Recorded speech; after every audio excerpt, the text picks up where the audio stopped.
सुप्रभात, नमस्कार. मी स्नेहल पाटकर. बुलेटिनमध्ये तुमचं सगळ्यांचं स्वागत आहे. बुलेटिनची सुरुवात करूयात आणि जाऊयात रायगडावरती छत्रपती शिवाजी महाराजांचा 348वा राज्याभिषेक सोहळा मोठ्या दिमाखात पार पडतोय. नगारखान्यासमोर ध्वजारोहण देखील करण्यात आलंय.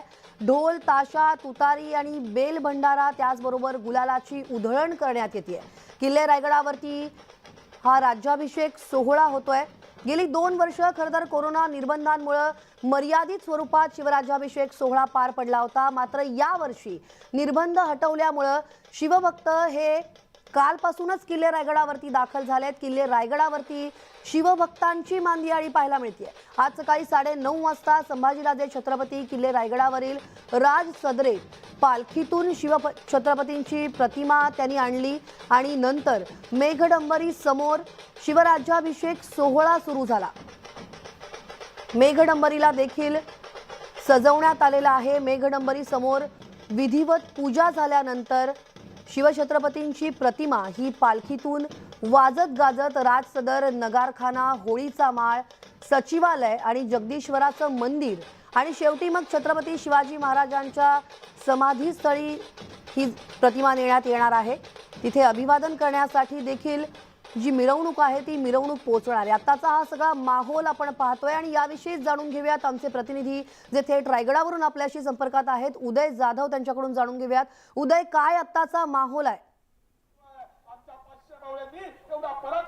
माहोल खूप मारलेला आहे. पुन्हा एकदा शिवकाळ जिवंत व्हावा अशी परिस्थिती जी आहे किल्ले रायगडावरती निर्माण झाल्याची आपल्याला पाहायला मिळते. मी आता राजसदरेमध्ये आहे. राजसदरेच्या राजमार्गावरती कशा प्रकारे दुतर्फा हे शिवकाळातले मावळे आज पुन्हा एकदा इथे सशस्त्र उभे आहेत. दुतर्फा युवराज संभाजीराजे छत्रपती यांच्या स्वागतासाठी आणि छत्रपती शिवाजी महाराजांचा शिवराज्याभिषेक सोहळा संपला की याच महामार्गाने छत्रपती शिवाजी महाराजांची मिरवणूक होणार आहे. आपण पाहत असाल नगारखान्यापर्यंत हे सर्व शिवाजी महाराजांचे मावळे सशस्त्र उभे आहेत. हातात तलवार घेऊन, भाले घेऊन, दांडपट्टे घेऊन, धनुष्यबाण घेऊन हे सर्वजण उभे आहेत. आपण यांच्या तलवारी पाहू शकतो. एक शिवकाळातल्या तलवारी ज्या आहेत त्या आपल्याला इथे पाहायला मिळत आहेत आणि त्या तलवारींसह इथे या संपूर्ण शिवकाळ जो आहे त्यांनी इथे उभा केलेला आहे. आपण जो संपूर्ण माहोल पाहिला, एक राजसदरेचा इथे पाहू शकतो. पाय ठेवायला देखील जागा नाहीये. जिथे मिळेल तिथे शिवभक्त जे आहेत सर्व उभे आहेत. आपण समोर देखील पाहिलं तर राजसदरेच्या समोर मेघडंबरी आहे आणि मेघडंबरीमध्ये रयत प्रतिपालक छत्रपती शिवाजी महाराज सिंहासनावरती विराजमान आहेत आणि याच रयतेच्या राजाला मानाचा मुजरा करण्यासाठी हजारोंच्या नाही तर लाखोंच्या संख्येने देशभरातून मावळे आज किल्ले रायगडावरती आलेले, स्वराज्याच्या राजधानीमध्ये आलेले आहेत. आपल्यासोबत काही इतिहासकार आपण त्यांच्याशी बोलणार आहोत या संपूर्ण राज्याभिषेक सोहळ्यासंदर्भात. शिवराज्याभिषेक सोहळ्याबद्दल ऐतिहासिक याची काय महत्व आहे, काय सांगाल तुम्ही? शिवाजी महाराजांनी 6 जून 1674 रोजी आपल्याला स्वतःला राज्याभिषेक करून घेतला. सार्वभौमत्व स्वराज्याची स्थापना केली.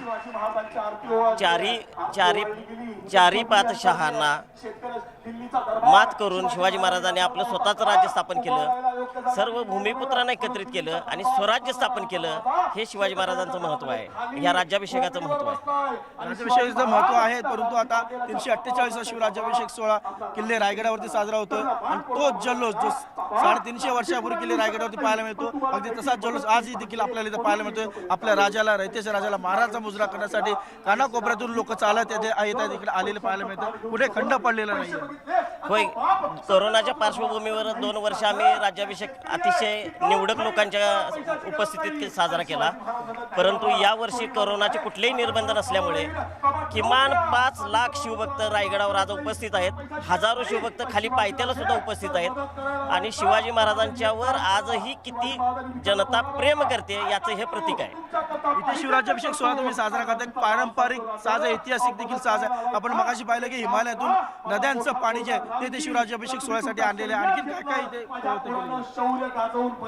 संपूर्ण महाराष्ट्रामधनं काल मर्दानी खेळांचे आखाडे आलेले ते त्यांचे प्रात्यक्षिक झाले. वारकरी संप्रदाय मोठ्या संख्येने उपस्थित आहेत. बरेच शिवभक्त हे पारंपरिक वेशभूषेमध्ये उपस्थित आहेत.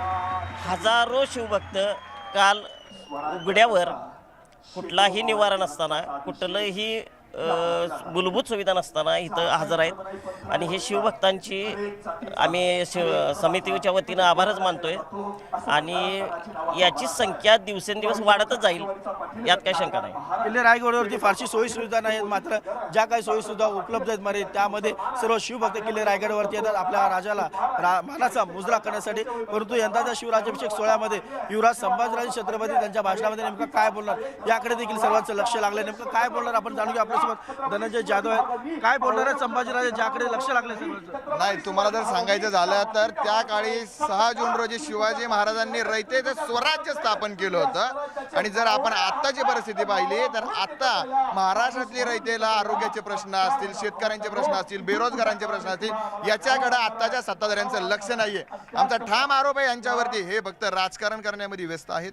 यांनी सगळ्यांनी छत्रपतींच्या जे अपेक्षित होतं तशा पद्धतीने राज्य चालवलं पाहिजे हे यांच्याकडनं होत नाही.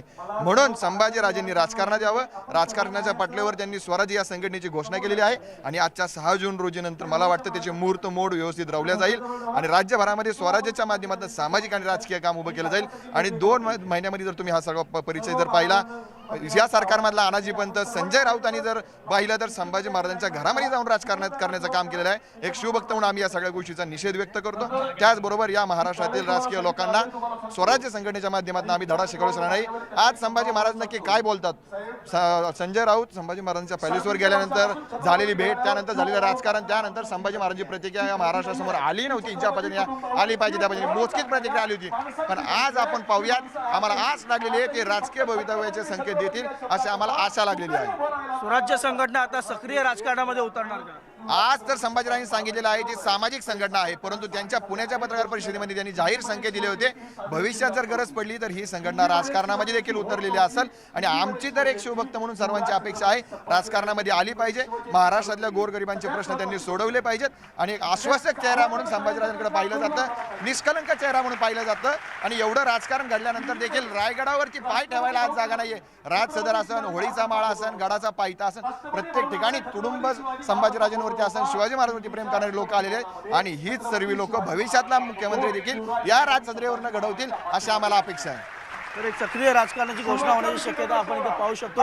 शिवराज्याभिषेक सोहळ्याची तयारी जी आहे ती पूर्ण होताना दिसते. आपण नगारखान्याकडे सगळ्यांच्या नजरा लागलेल्या आहेत. युवराज संभाजीराजे छत्रपती इथे कधी येतील आणि ते इथे आल्यानंतर शिवराज्याभिषेक सोहळ्याला इथे सुरुवात होणार आहे. आपण जर पाहिला पूर्ण गर्दी कशा प्रकारे आहे, शिवभक्त मोठ्या संख्येने किल्ले रायगडावरती काल रात्रीपासूनच आलेले आहेत आणि आपल्या या डोळ्यांनी आपल्या रयतेचा राज्याभिषेक सोहळा पाहता यावा, त्यांना मानाचा मुजरा करता यावा यासाठी. तेव्हा किल्ले रायगडावरचा जो उत्साह आहे, जो तिथला जल्लोष आहे, शिवभक्तांची जी मांदियाळी आता आपण पाहतो आहोत, हा सगळा जो सोहळा आहे तो आम्ही तुमच्यापर्यंत पोहोचवणारच आहोत. उदय, जय शिवराय, तुर्तास धन्यवाद.